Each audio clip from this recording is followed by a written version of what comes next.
Në thirrjen e publikuar më 3 prill 2026, studentët shprehin mirënjohje për mbështetjen ndërkombëtare ndaj zhvillimit demokratik të vendit, duke theksuar rëndësinë e rolit të diplomacisë në garantimin e të drejtave.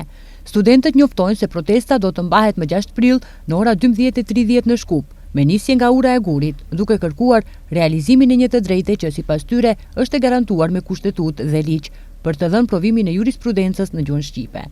Sipas tyre, dhe pse kjo e drejtë është e sankcionuar në kuadrin ligjor, ajo vazhdon të mos zbatohet në praktik, duke krijuar pabarazi për studentët shqiptar. Në thirrjen e drejtuar diplomacisë, studentët kërkojnë monitorim të procesit dhe zhvillimeve që lidhen me këtë çështje, duke theksuar rëndësinë e standardeve demokratike.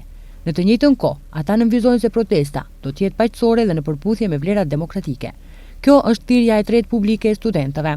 Paraprakisht ftesë publike ju është të bërë profesorëve universitar, por dhe gjykatësve, e prokurorëve, si dhe sistemit të drejtësisë në vend.